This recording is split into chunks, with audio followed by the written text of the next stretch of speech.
All right, everyone, welcome to Out and About. It is Wednesday, March 4th, and I'm currently in knee surgery. Isn't it Pat fun? is yet again under the knife. And we just received some alarming news, or so we think is alarming news. God, yeah. Pat was telling me in advance for this. He was like, I gotta go knee surgery again. I said, again? And he's like, yeah, but it's gonna be nothing. It's probably, it's whatever, it's chill. And then he just got a call to fill a prescription that maybe implies that it's not nothing. Right. I got a prescription for like the most heavy duty painkiller, and I was like, wait, what the fuck is going on? So I'm gonna try and stay positive for you. Yes. This is about you, the listener, the Man Mafia. So I'm gonna stay positive for you. I think we're staying positive regardless. I have good vibes about it. You have been, and listen, you're walking around on 2 feet like nobody's business. You were so good when you were rehabilitating your knee, and I feel like you're on the up. Okay, we're on the up. Don't let these motherfuckers bring you back down. We're surge maxing. We're getting the hair is good. Right. There's gonna your be hair is looking way better. I mean, there was room for improvement. I looked like I was fucking like cauliflower head. For sure. Do you see everybody like really clowning you bad for your plugs? No, I don't look at that shit. I saw once it surpasses like 100 comments. Yeah. I'm like, I don't need this. You can't look anymore. Right away. You have to mute it. You have to mute they it. Call me broccoli. It was like it was mostly on Instagram because Twitter is a safe space for those getting hair plugs. But I guess, correct. But not a safe space for any woman ever. No, but if you're a man getting hair plugs, you're allowed. Yeah. But no, as Instagram, it was like positivity for me, negativity for me, and then a couple of shots at you being like, what is with this dude's hair? I was like cracking it's up. Called just hair plugs, queen. People not knowing the context, and also the fact that you had to take down the like hair plug episode. So it's just funny. Yeah, but I'm just you're looking great. Crusty hair now. Yeah, it's getting better though. It's gonna fall out. It's looking way better. Yeah. It's looking way better. Plugs as well. And I did, and they're hidden in the back, dear. So you can't quite see. You have your ripcord on the side of your head. Yeah, exactly. It comes out. And I will be out. Do you notice I have a sunburn a little? I put a lot of makeup on, so you can't really tell. I'm burnt to a crisp. I was in Miami. What hotel? Tell me everything. The Nobu Hotel. Wow. I stayed at the Nobu in Buckhead, Atlanta, one of the most fabulous hotels I ever stayed at. I didn't know they had one there. Mm-hmm. That's crazy. The home of black excellence, my dear. It was facts. It was a beautiful hotel. I went with my mom. We both needed to get the hell out. We've got, listen, on the surface, I'm loud and obnoxious and I'm everywhere, whatever. I've got a lot of family shit going on right now, separately. And, it's like we're just trying to keep it together as a family. And my mom needed to get out of town. She's going through some stuff. I'm going through all the stuff I'm going through. And we are all, I would say my family, victims of like seasonal depression. And so she was just like needing to get out of the house. And I was like, I also need the sunshine. So we decided to go to Miami a couple weeks ago. And it was a good trip. And we both really needed it. Got some sun, had some good food, got to eat at Nobu, the restaurant. Oh Yummy. my God, had a $20 Wagyu beef taco that was this big. Worth every penny. What did you do while you were there? You just lounge and chill? We did nothing. Was it warm out? It was warm. Yeah, it was warm. It rains every day in Florida pretty much. Like there's always some sort of storm going on. And you might have to make that a little bit longer. Very good. I want to move to Florida in the worst fucking way. Not Miami. I have no interest. Yeah, I've never had interest. I like it. You know what though? I will say this. I have only ever been to Miami to like party, right? Yes. So this is the first time I've been where I just went, like we got massages, we laid by the pool, we got, sandwiches by the pool, and then we go up at night and we go to dinner at the hotel, and then we'd like watch Law and Order SVU in bed. Yeah. 11? Yes. Is that not the best thing in the entire world? And it was a good like 3 days of that. So I loved that. But I had not considered Miami as a place to do that because I was like, oh, there's so much to do in Miami. It'd be a waste. Now I'm over that hump. I don't care. I would go back to Miami to lounge around and do nothing for sure. No, I want to be on vacation. I want like peak, like I want to enter dinner like a little bit buzzed and then get more drunk at dinner, maybe have a drink after. 8 p.m., 9 p.m., I'm home. That was us. I simply cannot go out at this age like that anymore. I went out on Friday night. I went to a nice little party, wonderful party hosted by this guy Blaine at this place, Lumi in the West Village in West Forth. I was wondering. You said you were out being social. I saw. I was proud of you. Let me tell you something. Your boy still got it. Ooh, when he switches on, Patty switches on, he still got it. But it was so fun. And then we went for a nightcap somewhere, and then they were like, "All right, we're going to another place." I was like, "Oh yeah, no, I'm done." Yeah. I was like, it's 1 a.m. You hit a wall. I go, I know exactly where this is going. My we don't want walls. The old Pat coming out now. No. And that really is it. Like I can still keep up to a certain point. And then at that point, it's like, you got to give me an Adderall or cocaine or else I'm a problem. And I don't want either. And I don't want either of those things. Like I've retired. Yeah, right, exactly. Like that just gives me a whole new life, and then we're out till 6. You know what I mean? Then it's the hangover the next day. This It's is like just we're doing brutal. a It's geriatric brutal. podcast right now. The hangover is so horrific. But the kids need to know. Like, I don't care if we're doing a geriatric podcast. Like, if you're taking Adderall and doing cocaine right now, enjoy it, because in a couple of years, it's gonna be too much. Like the hangovers will not be worth the fun that was had the night before when it comes to the extracurriculars. It just won't be, and you're gonna have to retire like us. Absolutely, and next thing you know, you're 36, getting a stress test at Mount Sinai because you had a heart palpitation. When you had one too many energy drinks the day before. Okay. Well, and it happens to the best of us. Okay. It does happen to the best of us. But I'm very glad you had fun in Miami. Yes. It was nice to have a weekend for me at least, in New York, and being a human and just going out. I heard it was lovely on Saturday, actually. Beautiful weather for the first time in months. It's going to be 70 next week. Shut up. Monday's going to be 70 degrees. No, you're kidding me. I swear to God. I could, honestly, I'm literally tearing up. Like, are you for real? I also how many hot guys walk around the West Village? Oh my God, I know. West Village. It's insane. Okay, it's snowing right now. Is it snowing right this minute? It literally is snowing at this moment. My friend Haley has that phone case. Does she? It's a phone case of Queens. I love this. I love the square because it's just so easy to like. It's so much easy. Yeah. Wait. What were you just 70 saying? on Monday in New York. What did you just say though? It was nice to be. I was saying it was very nice to just be home, not traveling here, because I had the Super Bowl, then I had motorcycle, then I had Super Bowl, then I had turkey. That's right. So it's 3 weeks, and now I had one weekend here, and then of course I'll be swallowing a bottle of pills. Of course, on my couch if my knee is more fucked if up necessary. But we're staying positive. Some could say that you've been out and about. I have been out and about. I'm proud of you. I just realized I don't want to sound cocky, but like if I try and I like really kind of switch it on here and I'm not on my phone, I still got it. Of course, and I think that we all do. We are very charming people. That's why we live the way we live. That's why we work where we work. Like you have to be charming to be in the mix in this way. But yes, just because you maybe don't exercise those muscles all the time does not mean that they're not strong. That's very true. Because we're born with it, okay? We're born with it. It's God-given. It's not Maybelline. We're born with it. It's God-given. We're going to jump into a couple topics here. The first of which is we had an employee here who had a very famous breakup with Miss Alex Cooper of Call Her Daddy. That is Sofia Franklin. She is writing a tell-all book called Daddy Issues. And it is, let me read this here, an unflinching memoir from Sofia Franklin, co-creator of the hit podcast Call Her Daddy, offering an explosive story of power, friendship, reclamation. She's reclaiming her truth. Surviving yourself. Long before the internet was watching, Sofia learned to disappear. Blee, blah, blah, blah, blue. That's too much to read. Yeah. So, to me, this reads like a tell-all. Yeah. I say it's about fucking time. It's about time. Has she been writing this book the whole time? I hope so. Can I be honest about Sofia? I want to talk about this because I actually want to just spoil the book and I want to tell you guys exactly what's going to be in it. So what do you think? Actually, you start because I want to hear what you think is going to be in this book, and I'll tell you what I think is going to be in the book, and maybe they'll overlap. It's going to be everything that we already know.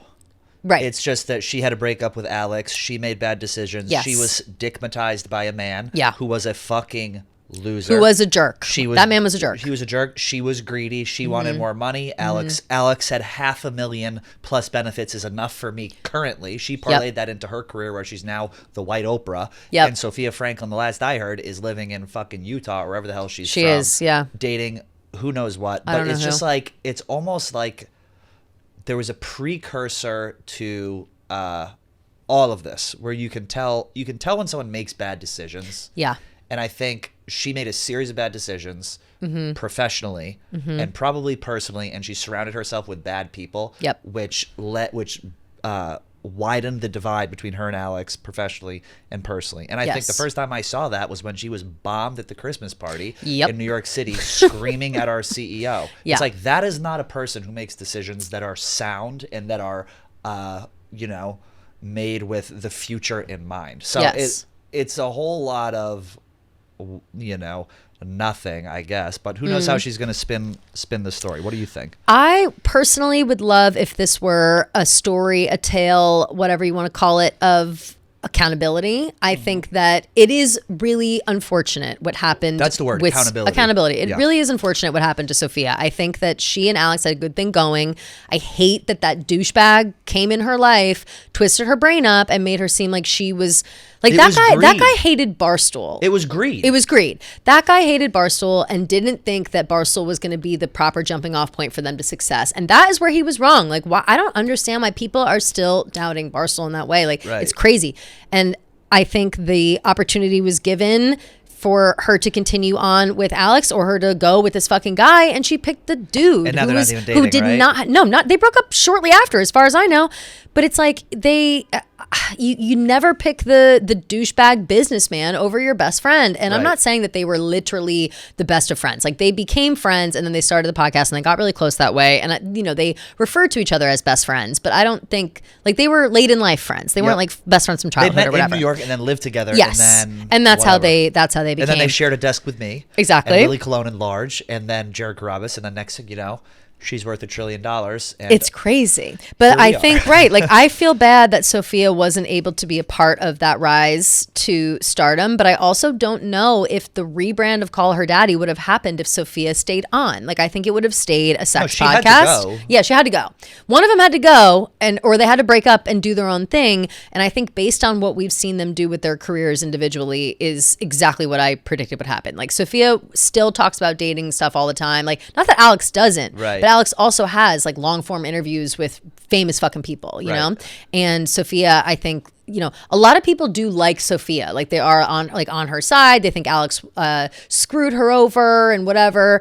But I can't see a world. Like, but she didn't. You don't have a break. I can't see a world. Who doesn't know they're screwing themselves right. over. I can't see a world where you don't watch or hear about how that transpired with that guy, Suit Man. I don't even know his real name. What's his? I don't know his real name. Peter something, I think. Suit Man was, I think, Alex's husband. Peter. No. Suit Man is the fucked up guy that Dave talks shit about. Suit Man. Okay. Yeah. But I think his name is Peter something. Got it. And he worked at HBO or whatever. I forget all the details. But and then he ended up losing his job, I believe. Yes, he did. And so he ultimately, he did not have Sofia's best interest in mind, and he screwed her. Like, she should hate him forever. It was a show about like women empowerment, but you just got dickmatized into making completely. Well, at that time it wasn't about women empowerment. No, I mean, it sort of was like under the surface. And again, when Call Her Daddy first came out, I hated it. I like talked shit about Call Her Daddy. I was like, these bitches, like, whatever. They're like appealing to the men.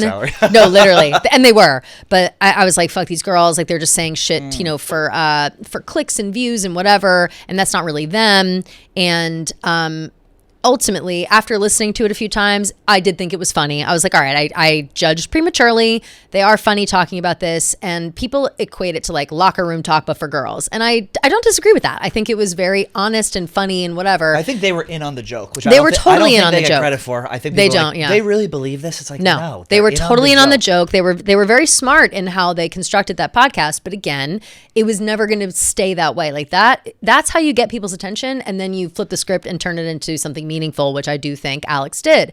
And listen, I'll be reading this book. I want to read Daddy Issues by Sofia Franklin. I'm very curious. Sofia, come on the show. Maybe I kind of still, I'd be fine with that. Yeah, I don't know. Is she allowed on these walls? I don't know. Dave, sure. I think Dave hates her. Like, so I think that she's persona non grata. Why would she not be allowed? Because she did some shady shit behind his back, and Alex was loyal. Like, I don't think Sofia's welcome here technically. Let me read a little more the press release here. Call Her Daddy became an overnight phenomenon, eventually evolving into a cultural force. Blah blah blah blah blah. In hindsight, their relationship imploded. In hindsight, the warning signs were everywhere: secrets, omissions, things left unsaid. Millions watch as Sofia went from one half of the beloved internet duo to the internet's messiest breakup. She found herself at rock bottom again, not by the familiar hands of men, but by the unexpected betrayal of another woman. Was it unexpected if you had 5 meetings about it? No, I still think that it was at the hands of a man. Like, I don't think that Alex did, like, whatever. We'll read the story. Maybe there's more to it that we don't know. But ultimately, I think that her demise was that man. Like, I really think it. What followed was a private collapse that forced a reckoning, leading Sofia to interrogate her ambition and the cost of being understood as a headline. After years of silence, Sofia tells her side for the first time. Daddy Issues is not the story of revenge. It's a testimony and a raw, dark, funny portrait of girlhood, friendship, sexuality, agency, and healing. And at its core, it is a story of reclamation and the long, brutal work of surviving yourself. Honestly, that's okay. I like how that sounds. It sounds too. as if she maybe is like, I fucked up and I've now had to crawl myself out of this hole back to some relevancy. And to her trying to think of to her credit, she stayed relevant. She still has a show. She still talks with people. Yeah, she does. And she has fans. Yeah, it does well. It's not Call Her Daddy, but it does well. And she makes her own living and whatever. And despite all that, she still had these fans. And you know, I don't know Sofia, so I don't know I don't know her vibe. Yeah, she seems nice. I just think eventually for your career to go forward, you have to drop your character. Yeah, and I for think sure. Alex dropped her charecter of like glucking all over the place. Yep, and I think Sofia struggled with dropping her character. 100%. It's like, what do you every actually interview talk she about? was doing with like, who are those douchebags that I hate so much? Like the Nelk Boys, whatever. Steiny. Who's that guy, Steiny? I can't stand that guy. But I just, grosses me out. But he, the way she would like talk to him, being like, how much money is in your bank account? Like all that shit. That's it's like, stupid. Sofia, be fucking for real. So maybe she's being fucking for real in this. And if she is, I will respect the shit out of that. I hope she is. If she's real in this. She's got, you know that guy Steiny, his dad is like one of the biggest lawyers in the country. He's like a Nepo kid. Not that there's anything wrong with that, but I mean, it's like, I don't know. Someone said that too. Sense. Isn't that how they got like Netanyahu on their podcast and shit? Literally. People are saying all that stuff. Yeah. I think Steiny's a creep because he buys like women jewelry randomly, and it to me feels like he like tried to buy Brianna something nice. I think he tried to buy Sofia something. Like he's always like buying stuff in a way that it feels transactional to me. Like that's a like weird he's putting thing. a down payment on a girl, being like, I got you this. Like he wants all his hoes wearing his jewelry, walking around being like, Steiny gave this to me. Ew. Like it's very possessive seeming to me. Like I just hate him. I don't like him. I think I get very bad vibes from him. I don't get good vibes from any man under 5'8". That is also true. There's no good vibes. Well, but you know what? I don't want to ostracize our short kings. That's facts. If you're a good person, but if you're a bad guy and you're under 5'8", then you can still be a good person and give me give you bad vibes. Yeah, that's true. That's like very short true. people can still give me a lot of vibes. people. I think a lot of people. I get bad vibes so quickly from people, and it's really hard to turn it around. Like if I've got bad vibes of you, I could have my best fucking friends being like, no, they're actually cool, and I'm like, I don't know if I believe you. That's it's very hard for me to turn it around. The worst thing ever is when you meet someone who's objectively terrible, and then people go, well, they're good to me. Yeah, it's like, okay, well, fucking. It's the worst. Hitler was good to his generals. Like, what are we doing here? Like, they're an objectively, or someone did a bad thing, and then they're like, well, he never did anything to me. It's like, what is happening? All right, yeah, it's like, okay.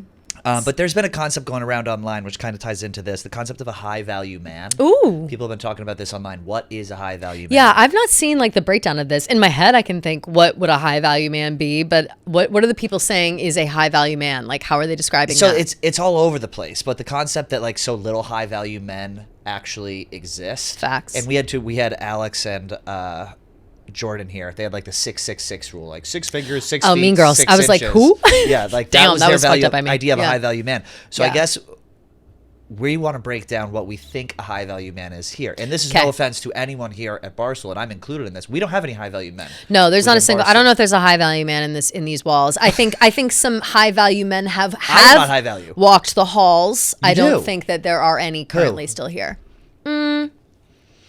I'm gonna keep it to myself. You can't think of one? No, I can, but I don't want to make that a no. No. I know someone who used to work here who I would consider a high value man. Business floor or content floor? Well, you have to tell me. I'll just say I think Brett Merriman was a high value man. Oh God, Brett Merriman. People are gonna hate this, but yes, I just saw Brett Merriman in Austin, Texas. So I've seen him recently. His hair annoyed me. He is no longer the child of the office manager who gets pushed around, 22-year-old kid. He is like a lovely man. He's a thoughtful person. He's a dedicated person. He's driven. Like there's just so many good things that I'm not saying that like I'm like maybe, but the idea. I'm sorry. Something I noticed too in what I'm parlaying now into explaining what a high value man is that he is just like a really thoughtful person. Right. And I think that is, to me, the most important thing in like a man. Like you have to be thoughtful. Right. And whether that is shown in like making a plan or just being on time or, I'm not, sending flowers, like stuff like that. These are such like deep, like emotional ways to describe a high value man. No, but my ways are just gonna be all physical. But isn't that right? But isn't that kind of part of it is like, it's the yes, total package. there are hot guys running around everywhere. There are tall guys running around everywhere. There are guys with money running around everywhere. I want what's inside your brain. That is what tells me if you're a high value man. And so but I can't think of another like high value man walking the halls. Like you have to be, this is going to sound shallow. This is what it is. I think you have to be taller.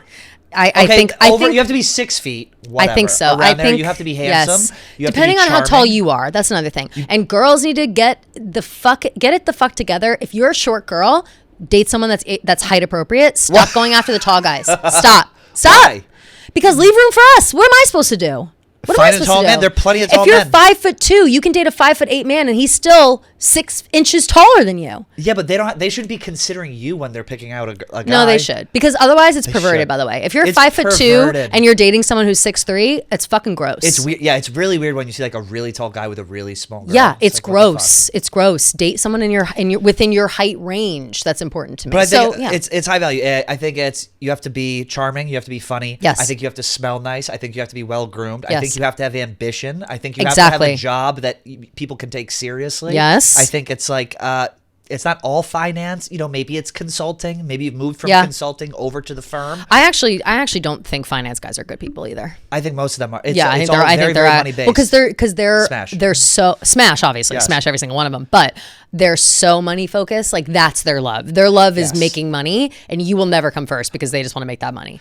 What's so funny? In Miami, as I was leaving, there was like a conference going on in the hotel, and it was some sort of like, it was probably some bullshit conference, like growth and strategy. Like that's what they were saying on the guys' things. I saw a lot of older men, I would say probably 40s. Right. Because they looked older than me, but not much older than me. Right. Nobody had a wedding ring on. Really? And I was like, you find a man? I was looking around a little. My mom was around there. I don't want to be cruising. Men who want to improve men who want to improve themselves are high value men. Agreed. Men who have perspective are high value men. Yes. Men who aren't like severely mentally ill. Yes. Men who don't fly off the handle. Men who know how to control their emotions. Yes. Are high value men. But these are all, and look and listen to that. Those are all the antithesis of myself. Those are all like the emotions that go into a high value man, because I think that physically it's objective or subjective what you think is high value. Like the bar is on the fucking floor for me. Like if you can make me laugh and you're kind to me and you're not like a total fucking troll, then I'm in, Yep. But it's shocking how rare that is. Shocking. Just to think of someone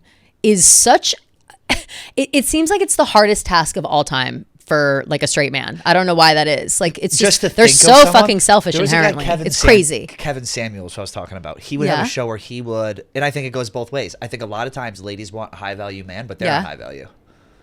And that's fair as well. And I'm not saying that I'm a high value woman either. I've got a lot of issues. Okay, I've got a bag as big as big as anything you've ever seen. I'm one breakdown away from being hospitalized. Absolutely, but it takes a high value man to be able to accept and have the patience to peel back the layers of my bullshit. Patience is a high value quality. Patience is a high value quality. Consistency is a high value quality. Consistency in work, consistency in showing up, consistency in the way that you treat someone. In love. We're describing a person that doesn't exist. I know. There's maybe 3 high value men on the planet. I don't know though. It's like I do think that these things are possible, but I think that there are a lot of men, specifically straight men, who like don't want to do the work. Like they know what they need to do. They see how women talk. They see the jokes. They see whatever. And instead of taking those jokes or tidbits of information or listening when your wife, girlfriend, etc., tells you directly what she wants,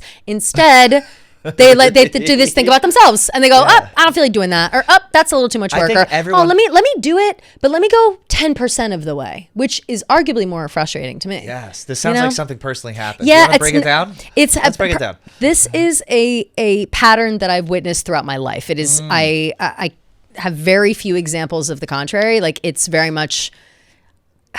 I think people think that I'm some like unkept woman or whatever, like I can't hold a man, like, you know what I mean, like, oh, she can't hold a man, no one will ever fucking touch her with a 10-foot pole. Like I've only been dumped once in my life. Right. Everybody else has caught it, you know what I mean? And now the one time I was dumped, I'm very happy that I was, because turns out it would have been a fucking nightmare. But I think that it's really important as a woman, at least myself, where it's like, I like these people. I'm having a good time, but over time, if they're not giving me what you need, you get rid of them. You like, have to that's evolve. it. High value is evolving. It is. It really is. Like, someone. and you have to recognize what you can and cannot deal with for the rest of your life. Like, there are pet peeves you can certainly deal with. Like, okay, you don't like put the toilet seat down. Yeah, that's actually so fucking annoying and really rude. But if I told you once, I've told you twice, and you still are doing it, it's like, okay, now you're disrespectful. Like, you are disrespecting me because I have asked you. Like, now that tells me that you don't listen to a single thing I fucking say. That's listening is a high value. It's a high value trait. Listening is high value. You know what I'm saying? I think people listen, but I think eventually at the end of the day, people only do what they want to do. Of course. The haters will say otherwise. Haters will say otherwise. But yeah, I don't think that I'm reaching for the stars when I say being considerate and being a kind person is a high value man. And really, that's it for me. Like, you don't need to be much else. Following through on plans. I saw our girl, Julia Comerford upstairs. She makes videos about dating, and she, on TikTok, and she made a video recently talking about how she had a date on a Friday. And it was scheduled on a Wednesday. And then she never heard from the guy again until Friday and was like, you still free tonight? And she said, sorry, no, I'm not. I made other plans. I didn't hear from you. You didn't make a plan. But didn't they make the plan on Wednesday? No, but there wasn't like a plan. It was just like, let's hang out on Friday. But it wasn't like a dinner date or a time or a restaurant or anything. And so actually, I would love your thoughts on that. What do you think about that? Because I am a little conflicted. What they said. It was, they were talking on Wednesday. It was like, let's go out together on Friday. Didn't talk again until Friday when he had texted her being like, still free tonight? But he didn't like make a reservation. Didn't tell her, that's Julia's fault. Meet me at 8:00. Yeah, no, that's her fault. Why do you think that's her fault? Because she said, let's hang out. He said, okay. And then he followed up on Friday. No. They had like matched on a dating app and agreed together to go out on Friday. Yeah. He didn't do shit. But does he have to do shit until the day? Yes, Pat. Are you crazy? Like, when did he hit her up? Was it Friday morning? It was Friday afternoon. Are you still free tonight? He didn't make What's wrong with that? Because what? So her point was that it's not a date. And I totally agree with her. This man didn't you can't just make a dinner reservation on a Friday afternoon at New York City. If they said on Wednesday, let's hang out Friday, and then he hit her up Friday, there's nothing wrong with that. But that's not a date. That's just, let's get drunk at a bar and fuck. Like, that's what that says to me. Do you not agree? But I'm sorry. What's wrong with that? Like, I don't. Well, I guess, okay. Then was I guess she wanting a date? Yes, also, to be fair, doesn't Julia like rate the guys she fucks on her TikTok? Yeah, so but she's come around. Getting what she's putting out. She's come around. She had to take a break because she was starting to get a little obsessed with the dating apps. She said that she was on dating apps like social media, which I am not. Whatever. So I don't know how that feels, but I think that guy did nothing wrong. I think that you are selfish now. I am so aligned with her. I think if you're asking me out on a Wednesday, I say, yeah, I'll go out with you on Friday. I would like you to come back to me and be like, all right, we've got a dinner reservation at this point, whatever. Or be like, we need to discuss in advance. Are we going to go out to eat? Are we going to have drinks? Are we going to do whatever? Women like a plan. And if you're going to make a plan, then that's a high value quality. If you're not making a plan and you're calling me up, hey, I just thought of you. It's 4 p.m. on a Friday. We said we'd hang out, but I have no fucking. Was like, I don't want to be overbearing. I don't want to hit her up 3 days in a row. Don't stick up for these men. She's busy. I'm busy. Hit her up on Friday. Don't condone this behavior. Maybe he had a reservation. Did he have a reservation? No, he didn't. He had no plans because she said it. They had no reservation at all. He had no plan at all with her. So did she fuck him? No, she didn't go out with him. She canceled, and I was really proud of her for canceling and setting that boundary and like having that I do think that standard in general people overplan. I think there's a million. It's like for me, it's like there's no. Hey, no where such are you? thing. I'm walking out of the house. I'm going down the stairs. I'm around the corner. I'm 6 minutes away. It's like just set a fucking plan and forget it. That is fair, but there it is. Set the plan. I don't want a concrete enough plan for her to be like whatever. I don't think it's a concrete enough plan for anybody. I think it's like it's up in the air what we're doing on Friday. How am I supposed to know what to wear? How do I know when I'm getting ready? How do I know where to be? How long it's going to take to get there? What am I eating? Are we eating? What Should I eat?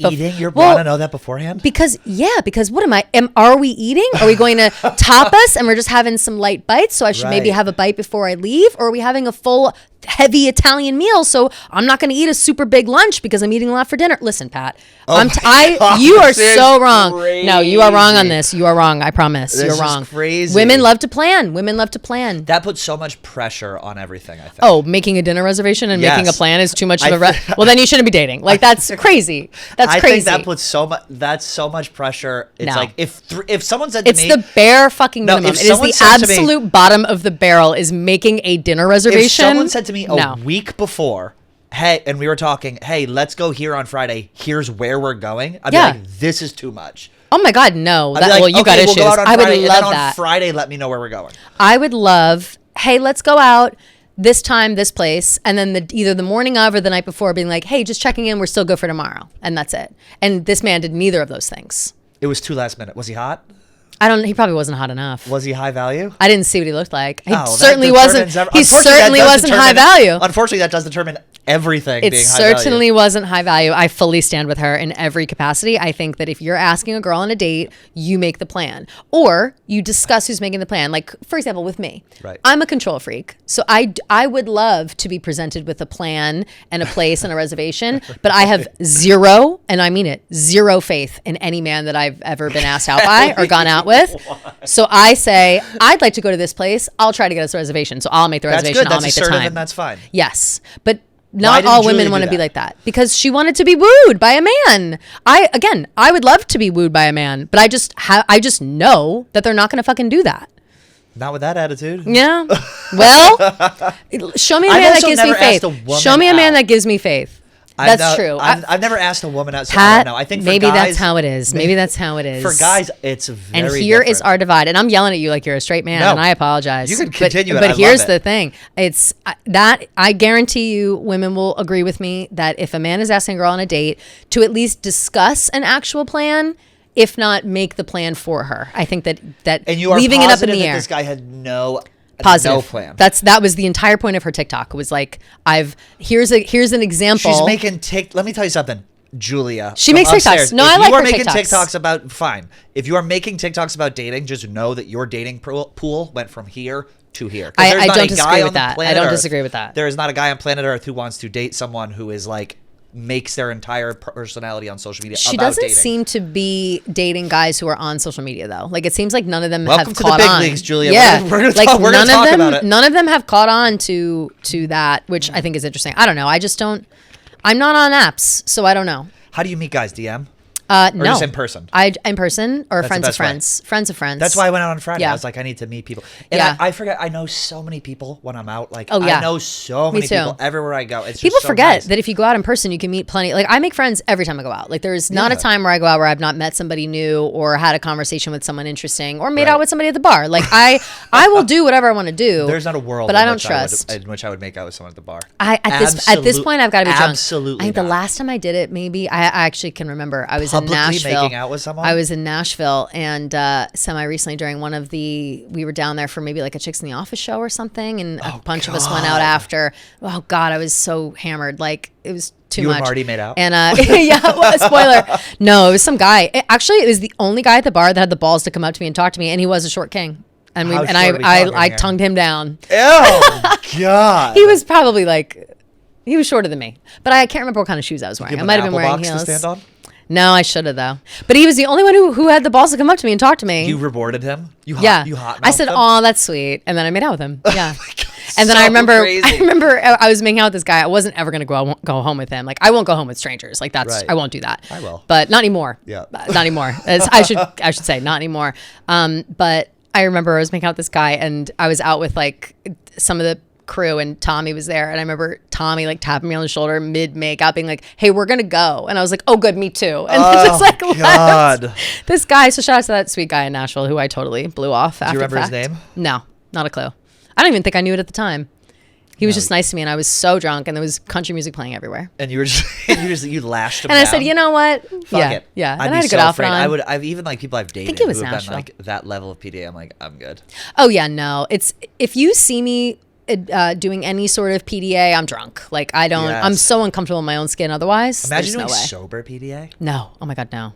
Sober Even holding PDA. hands makes me like sweat. I'm like, oh my God, no. People are like, look, those fucking people are losers. They're holding the hands. He's taking pictures. Yeah. Like you don't know. I will say this: anytime I'm out with someone, like dating them or whatever, like even if we're not like literally dating, we're just like cupcaking and holding hands and being cute in the street or whatever. Every single time, doesn't matter who I'm with. Every single time, people will come up to me and whoever I'm with and say like, "You're a beautiful couple," or "Oh my God, you're whatever." And now it's happened with multiple men. So I'm like, I'm the shining star, right? Yes, yes. Like, and then all the guys woman. are always so surprised, like, oh my gosh, like, wow. And I'm like, yeah, it must be fake. And then you're but it literally has happened to me every time I'm out with a guy. It's like, you guys are so cute, or wow, beautiful couple, or wow, you guys look good together. Like, I've heard that a million times. Are you dating anyone right now? No. No. Same. I'm going to start. Once I have a leg. Do I have the time? I don't know. Do I have the mental capacity? No, I don't know. We definitely have the time. We definitely have the time. But do we? Like, I feel like dating mental someone. Capacity is what it mental is. capacity, I think, is what I'm conflating with time, because yes, the idea. When I am dating someone and I really like someone, they are all I think about. Like, I'm very enamored by them. Right. I'm very considerate of them. I'm thinking of them. Right. How can I make their lives better? And then if something happens where I don't feel like I am improving their life anymore, I'm dumping them, because I'm like, oh, I'm not adding to your life. So goodbye. Like, that's like, sorry, the guilt of that, I can't handle it. So that's fair. I go through a lot of breakups that way. Listen, and that's if you love me fine. too much, I'm gonna break up with you. Oh, like that's the absolutely. problem. If someone likes me, it's an A. Exactly. Don't like me.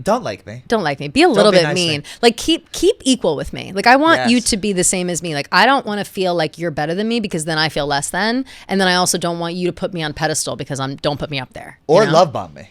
Don't love bomb me. That's oh my how God. I was in my last relationship. I was love bombed so hard. I moved in after 10 months, and then I was like, oh, this is like not the healthiest thing. The time I got broken up with, I was love bombed. Bad. Love bombing. Bad.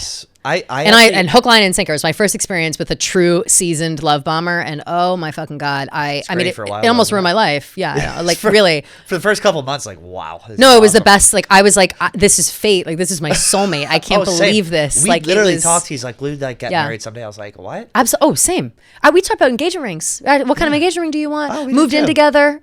I was like, I'll never be that bitch that moves in with someone and then moves out because she's so dumb. I literally moved in after, I don't know, 8 months. No, that's and then literally the exact 6 same. months later, we were broken up. Crazy. Well, the more you know. The more you know. Moving on, someone who went through a breakup and did not handle it well and was on the streets of New Orleans, losing his mind. Shia LaBeouf. Do you see Shia LaBeouf's breakdown? He got arrested twice in the past couple weeks, and he gave an interview to Andrew Callahan of Channel 5, who I thought Channel 5 was Channel 5 News. It's just he named his YouTube channel Channel 5. So that's hilarious. Access places, that's millions amazing. of followers. This interview that Shia LaBeouf gave. Yeah. Was one of the funniest things I have ever seen. He was so honest and so himself. He didn't think about what he was saying. He was just letting it rip. He was talking about fondue. He was talking about how he's scared of gay people. He's talking about how he wanted to kiss Jesus's feet. He's talking about how he was in a gang. He's a gang member, but he is not. He didn't have to get jumped in because he's a T-shirt salesman. I'm going to put clips on social. Oh, my God. All this made me do was say that the world is ready for another Shia LaBeouf movie. We are ready. I want another Peanut Butter Falcon. Oh my God. I want another Holes. Yeah. I mean, he's an excellent actor, and I think that he's crazy. Like, he's a crazy person. He needs to be in rehab. He needs to be in rehab, or he needs Which he said some sort of medical assistance. Like, I don't know what's going on with him. And I do feel bad for him because he is so sick. Like, he's gotten to the point where he also like was an abuser. Let's not forget. Oh, I didn't know. And so he's abused many a girlfriend, and they've all come out about it. And it's like, ooh. So he had this like moment where he went away, tried to get better, admitted he was sick, blah, blah, blah. So now when I see these things, I just like feel bad. I'm like, oh, he's backsliding. Not that it isn't interesting to watch, but he's totally backsliding. Like, it just sucks. And is this Mia Goth? He and Mia Goth are separated. Done. They got a kid. It's just, it's heartbreaking. It's awful, but he's lost his mind. But here's why celebrity breakdowns are so important now. Yeah. Here's why we need a Shia LaBeouf good old-fashioned breakdown. Because it shows people and it reminds people that celebrities are just like us. They're just like us. They are under the pressure. Everyone is dealing with their own issues. Here's a guy who you think has everything. Next thing you know, he's in Mardi Gras in a hat, leaving his wallet on the street. Like, he is a regular guy, and I love him for it. It makes you want to drink. It makes you want to go on a bender. It makes you want to have a daughter with someone and then divorce their mother when the daughter's 9 years old. Of course. Here's the thing. It's one of these things where it reminds me of like early 2000s Paris Hilton. It's just it's nice to see a breakdown. I appreciate it just because an old-fashioned public breakdown. And he seems like he's having fun. Like, he's ripping it up on the street. He's like, I'm good, brother. He seems to just be in the middle of it. And I'm sure when it all comes crashing down, that will be a rude awakening. But ultimately, where are his friends? That's my question. Does he not have friends? Like, has he really alienated everyone out of his life in that way? And that Kayce, it's sad. But I talk about Kanye West in the same way. Like, that's a sick fucking man. Like, yeah, he's a piece of shit as well, but it's also a sick man. And I've also always said, like, where are his friends to be real with him? Because you have to have friends that will be real with you when you're being a fucking lunatic. With Kid Cudi. Okay, well, I mean, I do love Kid Cudi. He seems to be a good guy, but Thundercat, he's not doing enough as a friend, I think, then. I like Shia. You gotta. I like Shia too. He really is a fantastic actor, but as a person, I think that, I think he's not well. I envy that level of freedom. Like, he went out without he was one of the most famous actors in the country. Didn't give a shit. Goes out without a phone. He goes, oh, guess what? I'm drinking today. Oh, yeah. Mardi Gras, I'm putting on a Native American headset. Do you think that's hilarious? And I'm boozing, and I don't have a wallet. I guess people were having to buy him drinks. He didn't have money. That's he was so just nuts. I want to go out, just even in the West Village, without a wallet. Would you recognize Shia LaBeouf? Current Shia LaBeouf, like, I think I would too. I would rip it up so well, we're hard of the Shia. Even Stevens time frame, so it's like I've seen him through all phases of life, and I think that I would know, and I would absolutely rip it up with Shia LaBeouf. Like, if he was out and about doing drugs, drinking, I'm there. Like, I'm there. It would be fun. He said he was scared of gay people. He's like, well, when three big gay men stand around you, I'm like, first of all, I'm scared about that too. So that is sure. that is not homophobic. Wow, all I'm hearing is that men are scared of men as well. Men are scared of men. Should we have him on the show? Shia LaBeouf, get him in here. Shia, come on in. Swing by Barstool, brother.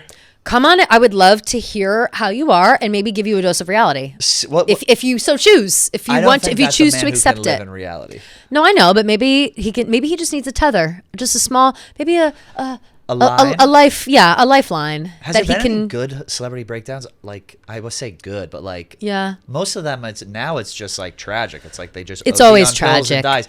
But it's nice to see just kind of a lighthearted, drunken, Hunter S. Thompson-esque. I'm going out with the people. Who else has even been that recently? We need to also just kind of keep it moving when we see drunk people these days, because that's how they used to do it. It'd just be like, they're drunk, move along. Like, doesn't mean you're an alcoholic, doesn't mean you're Shia maybe, but I think ultimately, like, I wouldn't hate going on a drunk bender and just being drunk with all my friends like that, or not even with my friends. I'll go out by myself, I'll make friends, I'll do whatever. I would love to do that. No, my favorite thing, but I don't need everybody calling me the next day being like, Kelly, oh my God, you really embarrassed yourself. Everybody's talking about it online. I'd be like, I don't know, I just got drunk out last night. Who cares? That's the best thing in the world, is just going out and just drinking at a bar. Yeah. I want to leave my phone at home so bad, but I can't. So bad, I would love it. I'd be nervous that something would happen and I would need it. Like, not that everyone on earth doesn't have a phone. God forbid. It's like somebody call 911. I don't know. Like, my vision is like, I go out for a night, I leave my phone at home. 10 minutes after me being out, I get a phone call that my whole family's been massacred, and I'm out partying at night. And it's like I'm at the bar and there's like a news broadcast, and it's like the Keegan family's dead. Where is Kelly? And I'm blacked out taking shots at the bar. Like, biggest fear. Like, it's so dumb, but I fear tragedy. You fear tragedy. I fear tragedy. I fear no man. In the wake of my like selfishness or what's it called when you're just, you got the blind ignorance. I fear tragedy within my own ignorance. Are you scared of any men? Like, I'm scared of all men. No. Every man I'm scared of. Yeah, I do. Yeah, I am. There are times. But why? Like, physically? Because I'm worried they're going to kill me. Like, I do. I have times, I've had guys where I'll hook up with them forever. And there'll be moments where it's like we're in bed and maybe we're sleeping and maybe we're getting a cuddle and maybe you're holding me a little too tight. And I'm like, what if you just choke me to death? Right here? That's a thought. Yes. Has you thought of maybe doing some weight training to help quell that? Well, that's why I'm in Pilates, bitch. Yeah. So I guess that's why I gotta start dating short people who I can take. I would think that's it. You need to date a guy you can. I will never date a man who I think can like physically beat you up. I've gone on dates with some guys, and for me it just turns into this thing in my head where I'm like sizing them up. For a fight. You're right. I'm on a fight. I'm on a fight. I'm on a date, and it's going great. But in my head, I'm like, could I fuck this guy up? Fight this guy? Like, how does this happen? Like, I went out with some guy who was like 6'5", like so funny, gorgeous guy, and I was like, all right, I'm a little. It literally in my head, I'm like, I'm a little bit shaky right now. Like, he could probably push me over. Definitely. And in my head, I'm going, well, I'd really have to hit him. This is on a date. I believe you. In my head, I'm going, all right, I'm going back to my boxing training, 2017. I'm like, I'd have to hit him with 2 jabs on the right, then I come across on the left, and I catch myself, and I'm like, you're a fucking psycho. But you never know. This is your fight or flight. Like, I need to know what to do in an emergency situation, and if there's a man in the room, I'm safer on my own. If there's a man there, yeah, he could probably beat my ass, like depending on who it is. And if God forbid, I say the wrong thing, like, and I've got God a loud forbid mouth. I say the wrong thing. If I say the wrong thing, I've got a loud mouth. I've got an attitude, and if that strikes someone in the wrong way, and they decide to throw hands, like that's. But if he's high value, then he won't. Exactly. So we just really need to keep our eyes on the prize, which is a high value man. There's like a high value spot. man is not gonna make me think in the middle of the night, could he strangle me in my sleep if I fall asleep? That's crazy. Like I have legitimately had this moment where it's like they're asleep already because men fall asleep in 30 seconds, which is cruel because I don't. Like men, they're like, good night, and they're asleep. And that's literally fall asleep it. if I'm not even kidding. If I were to close my eyes in this chair right now and focus, I could be asleep in probably 2.5 minutes. I believe you. REM cycle sleep. I believe you. It takes me a half an hour, like at least, and that's at my most tired and without any sleep aids. But I've had that moment where it's like I'm in the bed, they're asleep, the way they're breathing sounds like a fucking monster, and I'm like, what if I fall asleep and they're just waiting for me to fall asleep so they can strangle me to death? What if they're faking it to kill you in your sleep? You never know. There are a bunch of fucking psychos out here, Pat. There have been times where I've been like in an argument with someone I've been dating in the past, and like the He-Man mentality comes out of both of us. Yeah, and like that's embarrassing. That has to be embarrassing. Like, and like a cringe we looked moment. at each other, like we've been like going at it pretty good, and we've looked at each other, and like it's in both of our heads. Like, what would happen if we were to like fucking I'm gonna fight right now? Beat your ass. Obviously, it never came to that. I wish it had. Never came to that. But there's a sweet spot when you date. At least for me, when I am like going out with a guy, you have to be able to like physically hold your own.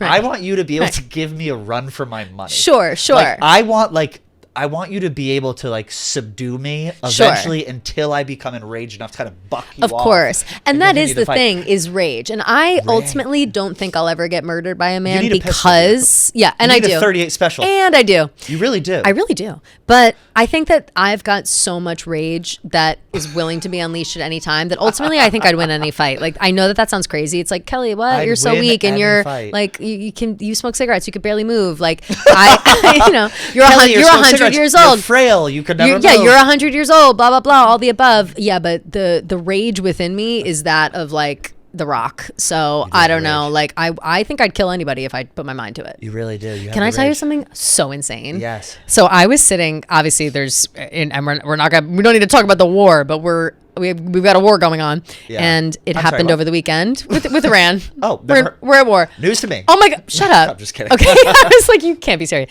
We're talking about it a little bit, and we're thinking about how we have to like get on a plane to go home to New York and whatever. So I'm sitting in bed at night, like we're watching TV, and I just started thinking in my head. I'm like, all right, we're taking that plane tomorrow into New York. And then as a child of the 90s, I'm thinking of 9/11, of course, immediately. And I'm like, all right, what would happen if there was like a terrorist on the plane? And so in my head, scenario, give me the opportunity to Pat, take them down. In my head, I'm like holding I'm having a physical reaction to my daydream of what I would do if a terrorist were on the plane. I think I was like, I would stand up and jump on his fucking back. I would slice his throat open. I would do whatever I need to do. I would attack. If a terrorist sees your 110-pound ass by the cockpit, they're like, oh, we got this. They just like don't know, but I think it would be so surprising. Like I thought about it for a while. I was like, they would never suspect. Like I'd be like, no, please stop. Like, nice. And I was like in the neck for sure, the most bleeding. Yes, maybe jugular. A sliced wrist. Yes. You got to go here. Cover their eyes. I was looking at my nails. I'm like, are they sharp enough to scratch out an eyeball? So yeah, I really thought a lot about whether or not I could take down a terrorist, and I think I could. We got to get you in Rough and Rowdy. Yeah, I think about that sometimes, but I think I'd hurt myself in Rough and Rowdy. Also, my face. I don't want to get hit in the face. You don't want to get hit in the face. It's a moneymaker, babe. The face is the moneymaker for sure. Yeah. I had a really good transition. I was going to say, do you think you could take Kayce Smith in a Rough and Rowdy? But do I? What happened with you and Kayce over the weekend? So, okay. All right. So after all of the drama of the hockey stuff last week, everybody had their opinions in the moment, whatever. Some of the girls from the team start speaking out about their thoughts. The thoughts are all over the place. Some of them were, they were very smart in their responses. But I think if you have a brain, you can read between the lines on most of them. You know what they're thinking. Yeah. You know what they're thinking and you know what they're saying. And ultimately, it's water under the bridge. Now they're all fine. They made jokes at the boys' expense on SNL. Tit for tat. We're good. It's done. The dust settles, and out of the fucking clouds, Kayce Smith is like pretending like she's not directly talking shit about the shit that I've been dealing with all week. And that is where my problem lies. I don't care that she has the most bland take of all time a week after the fact that literally nobody cares, or hit your buzzer, Kayce. But I don't like. What do you mean, or hit your buzzer? Like, nobody asked you. Nobody asked your opinion on this at all. And I'm not saying anybody asked my opinion on it, but Dave called me on the phone. Okay. That's how I got involved in this. Yeah, I was tweeting, but who cares what I'm tweeting? Dave called me on the phone. She was click farming? Oh, no, Kayce Smith? No fucking way. Yes, I think she was click farming. The problem that I have with this entire endeavor is the fakeness of it all. And Kayce and I are not friends anymore. I'm confident saying that. I think people can tell that we're not friends anymore. We used to be very close. We're not anymore. That's personal. I don't need to get into that, but whatever. We're not friends. And, And she knows that, which is why this is also fucking crazy that she's saying this stuff. No, and that tells me as well that we're not friends. Like, if I'll read what happens here. Okay. And by the way, she's watching this for sure. I guarantee she's could not wait for us to talk about this, and she's going to have an insufferable tweet about it after it comes out. Just quote tweet us. She goes, please. Yeah, please. At least we can get the clicks. She goes, the worst part of this drama was everybody on all sides of the argument trying to tell the women's team how they should feel before letting them speak for themselves. Great interview, Spit and Chicklets. Spit and Chicklets put out an interview with Abby Murphy. Abby Murphy said, who cares? I will say this, is the only player on the team who's publicly come out and said, like, who cares? I didn't care. All of the other girls had a little bit of a different type of answer. She's entitled to do. She's entitled to do. I'm just saying, I am pointing that out. So she kind of waited until one of the girls gave an opinion that I was aligned with Dave Portnoy, which is Kayce's ultimate. Okay. I said, least surprising take of all time. If Dave has a take, Kayce's got the same take. That's just, everybody knows that. Least surprising take of all time. Now the dust is settled. Where was this tweet 3 days ago? LOL. That's what I said with an eye roll emoji. She goes, I didn't feel the need to speak publicly about how somebody else should feel, ? Please notice I said all sides of I don't need this fucking novel, by the way. It's like, grow up. All sides of the argument. I didn't think people were saying the women. I mean, it's just like, what are you over explaining? You know what you're fucking doing. That is where my problem is. I didn't think people saying the women shouldn't care were correct either. That wasn't pointed at you, Kelly. I can't help the comments. It's bullshit. You know that it's bullshit, and I can't stomach that level of bullshit. You saw me getting dragged, your friend, so you think or claim online, and now, oops, jig is up. We're not friends. You're going to pretend like that wasn't a passive-aggressive jab at me? Bullshit. So I just said, spare me, Kayce. And then she sends another fucking novel. If you want to take something personally that wasn't personally directed at you, that's your prerogative. I don't care to argue about something that had absolutely nothing to do with me. So then why'd you tweet? Feel how you want, just like the women's team can feel how they want. And she thinks that she bodied me because all the incels are like liking the tweet or whatever. I got newsflash for you, babe. Her original tweet was, you quote tweeted her original tweet that started it off. Yes, right? Yes. I inserted myself into it, but her original tweet is very, very obviously about the conversations around what's happening. And I just can't sit here and pretend like that wasn't a shot. And I don't care if you want to pretend like you've got better things to deal with or whatever. Oh, I'm big, I'm busy, I'm important. No, you're not. Shut the fuck up. Like, honestly, I'm over it. I'm done with it. Year of truth. It's the year of truth. It's the year of truth. Look. And I'm sick of sitting around and acting like it's all buddy over here and that's fine. And you're not, like, don't fucking say anything that has to do with me and then pretend like it doesn't so you can gain favor online. And that's exactly what she did. You think it was just her it was just her trying to get likes. Of course. Obviously. I mean, yeah. Of course. I will say your original take on, it's obviously all smoothed over now. Your original take on the clip did so well. Yeah. I didn't look at any of the comments we're talking about a little because half of them were about my fucking hair. Oh my God. But the other half were people agreeing with you. That was one of our biggest clips I think ever. I don't need to, or I am choosing not to elaborate. I have been completely validated in what I'm saying. I know that I am fine in what I'm saying and I don't need to elaborate on that. You guys can read between the lines. I was validated in what I'm saying and that's it. And so the haters, they have no effect on me, the haters. I'm used to the haters. Right. But again, like whatever side of the fence you want to lean on with that conversation, the joke, whatever, the hockey stuff is fine. That's your prerogative, like she's saying.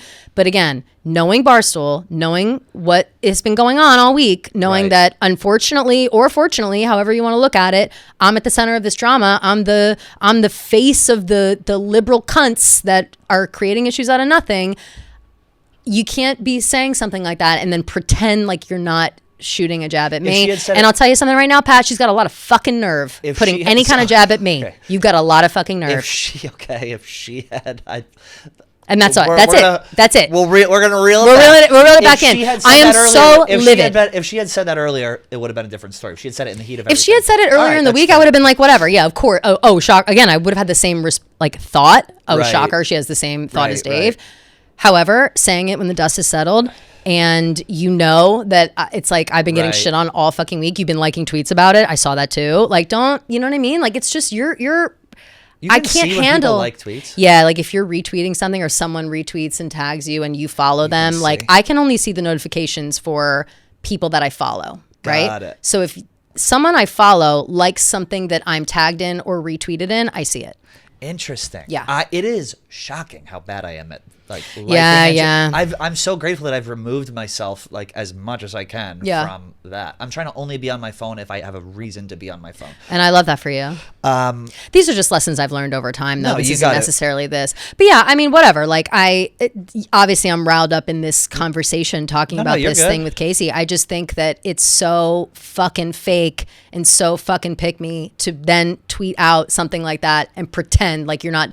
Own it. Say it with your fucking chest. We're not friends. Why do you have to pretend like we are? Tag me next time. Like, it's just, I would respect that more than you just pretending like, you know, getting in your last likes at the last second with a take that you know that Twitter specifically is going to agree with. Put it on Instagram. See what happens. You know what I'm saying? Like, it's just, we all know what Twitter is for. And we all know how people act. Twitter's a cesspool. And I just think it's so fucking fake, and I can't handle that anymore. And like I said, we're not friends, so why are you pretending like this is some big thing? You know what I mean? You know where would be a great place for everyone to hash out all their differences is Surviving Barstool. So Surviving Barstool, I'm like scrambling to change the subject. Surviving Barstool. Yeah, listen, I'm sorry. It's just like I can only stay silent for so long. No, you're good. Like, listen, speak your truth. It's too much. It's too much. I feel like I've been biting my tongue on a lot of that shit, and it's like I can't. If you're gonna pull me into it, or I can use, you know, it's like I know what you're doing there, and you didn't think I was going to say anything about it, and I did. Sorry. I think there's a lot. This isn't directed at anyone in particular, but I think in my professional career, especially on the internet, what I've found out is that what goes around comes around. Yep. And I think authenticity will eventually show itself, and I think people being disingenuous eventually shows itself, and I think karma is a bitch. Again, that's no one in particular. Karma's a bitch. Should have known better. That's JoJo Siwa. JoJo Siwa, the queen. Trash takes itself out. That's Taylor Swift. There's a lot of these instances, and I agree with you. I also think that there is a deep perception issue between like how people view certain people online and their behaviors and their friendships and their lives versus the reality of the situation. Right. And I personally grapple with that, because I can't handle knowing the reality of a lot of situations and seeing the public think something different. And again, like I don't. So that's why I've dealt with that. So like with certain people. You know what I mean? Like that's why I'm saying outright, like me and Kayce are not friends. Don't ever confuse that again. Like I don't want anyone to think like, oh yeah, whatever.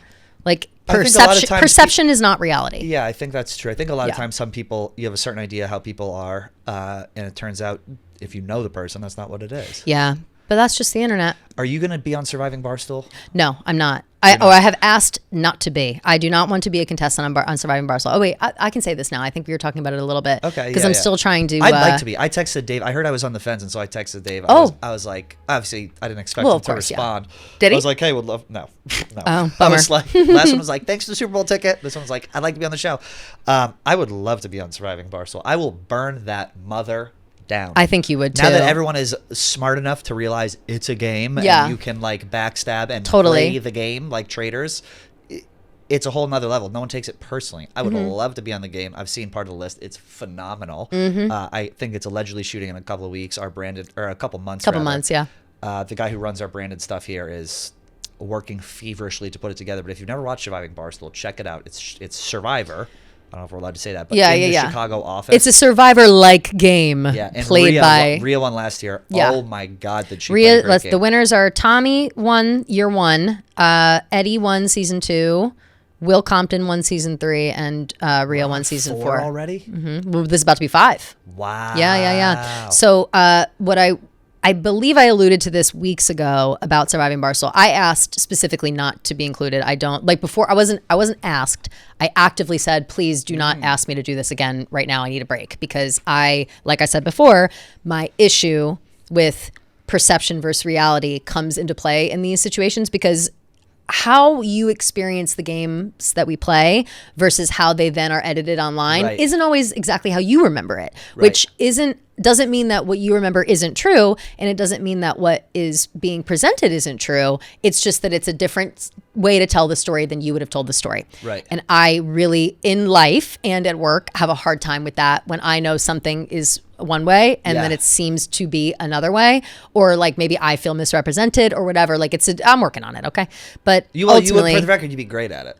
Well, thank you. I know I'm good at Survivor. Like it's fine. But the problem is with the coworkers, that's like my kryptonite. That's my kryptonite because ultimately I've seen the issues that stem from surviving whenever, if people get backstabbed or whatever, they run deep and then you like stop trusting people and whatever. And we got to work with these people. So I said this time around that I would love to be involved in surviving. Like I would love to do the production side of things. I've been begging for years. I've wanted to do production on it since literally season 1, not even just surviving, any of the reality shows. I think you just kind of No. It's a whole fucking thing. You just show up and are just sitting I've gone in back meetings, and forth with Rob about it because I've asked him, I've asked everybody to be involved.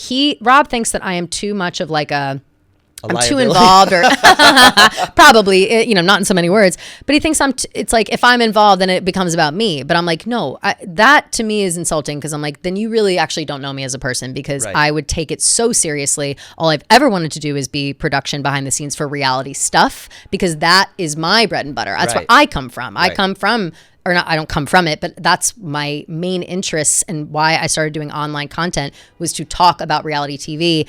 And I always talk about like the behind the scenes stuff. I think that that's so interesting, the manipulation of it all, or just the storytelling. You just have to not be on camera at all. Which I'm not asking to be. But I'm saying if you're doing it and then people find out you're doing it, then they're going to talk about it, and then you're on camera. I think that's what the problem is. So this probably did not help your. No. But this is fine. Like I had hesitated before to bring that up, but I think it's like at this point, it's should I get off the pot? Can I be involved or can I not be involved? And everybody's giving me a half-ass answer, and I'm like, I don't know. And Rob at one point was like, oh, maybe talk to Dave. And I don't know how he would feel about it either. I'm not sure if he would like it. But again, I'm not asking to be I'm not asking to be on camera. I'm asking primarily to help with confessionals and getting people to talk. I think that I'm really good at that. Yeah. Like if you were, because you've done confessionals and they ask you certain questions and lead the conversation, but I am an observer. So I would love to watch something go down, write notes about what I should ask, and then ask those questions and get people talking. I think that's a strength of mine that I would love to exercise, and I would just love the opportunity.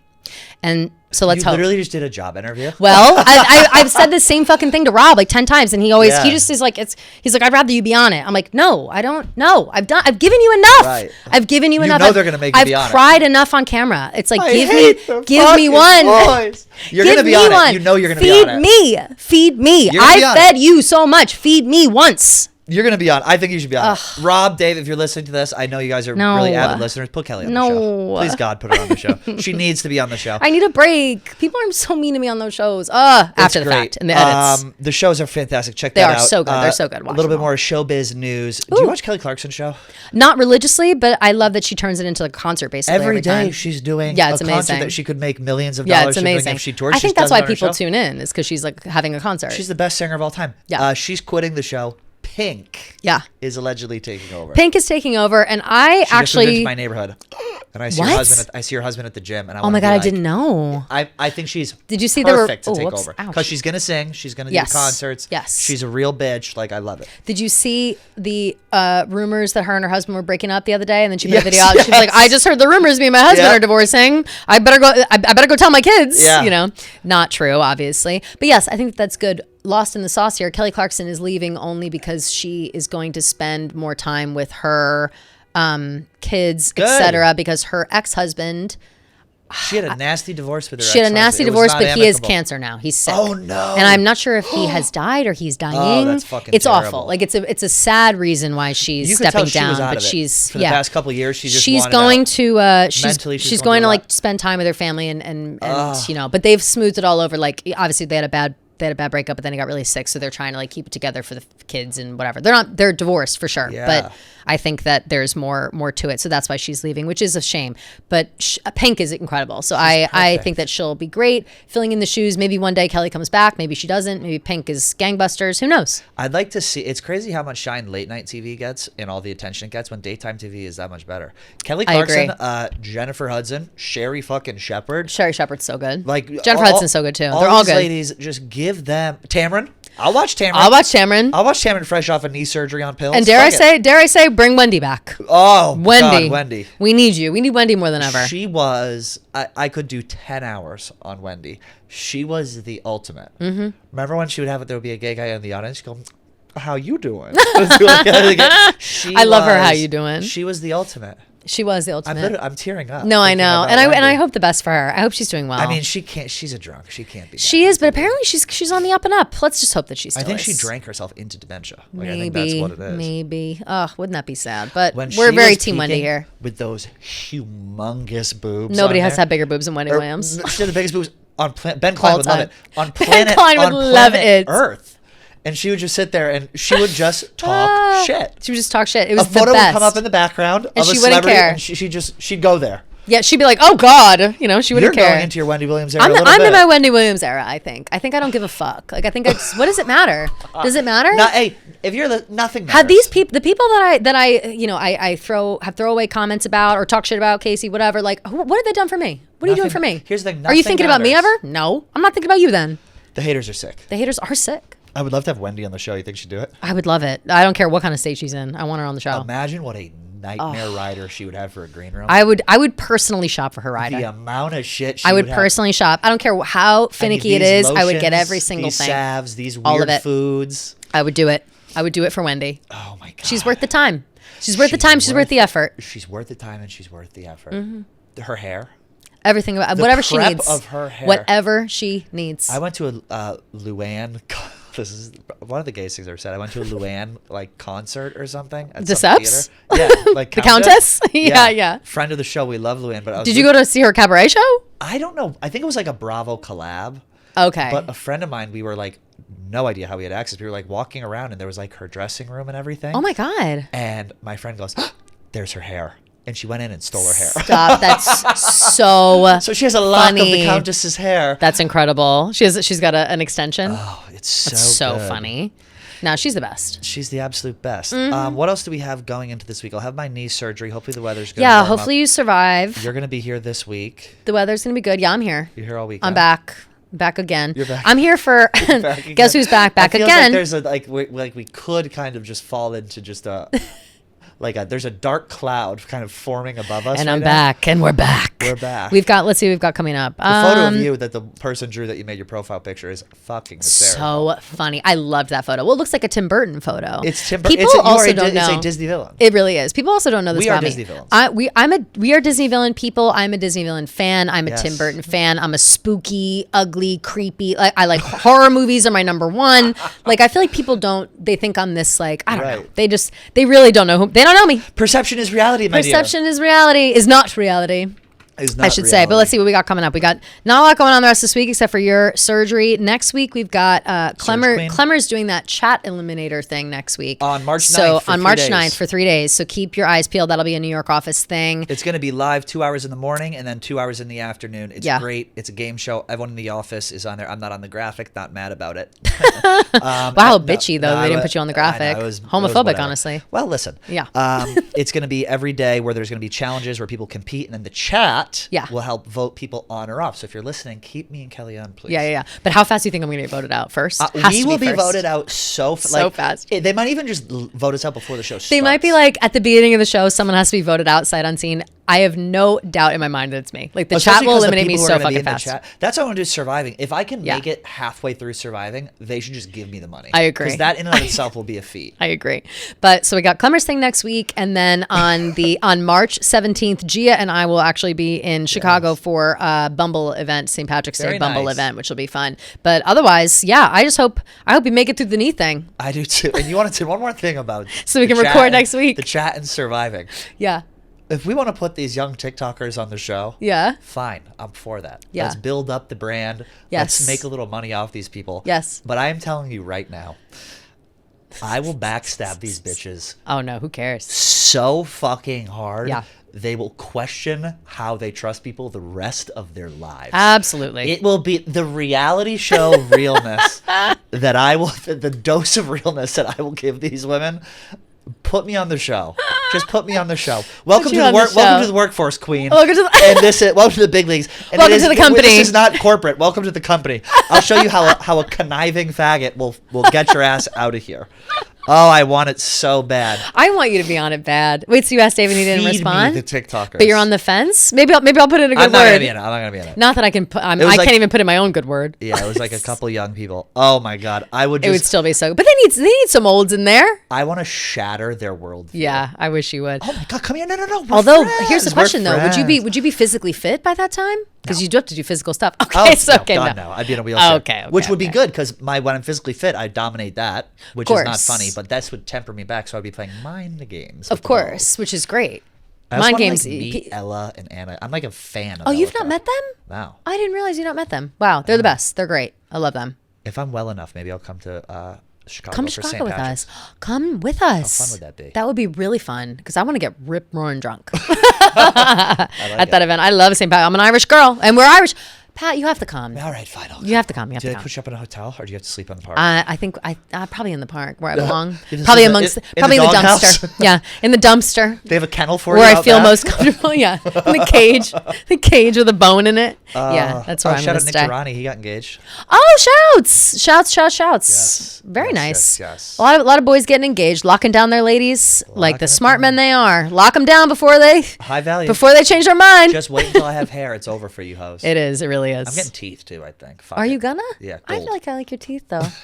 Gold teeth. I'm getting grilled here. And I want to see your grills. Yeah. All right. Well, this has been lovely. This has been lovely. Really, just a whole unloading. But I love to unload after a long weekend. Another day of truth. Another day of reckoning. Another day of truth. Just another day of sun. La La Land. We want everyone listening to really just kind of speak your truth. Yeah.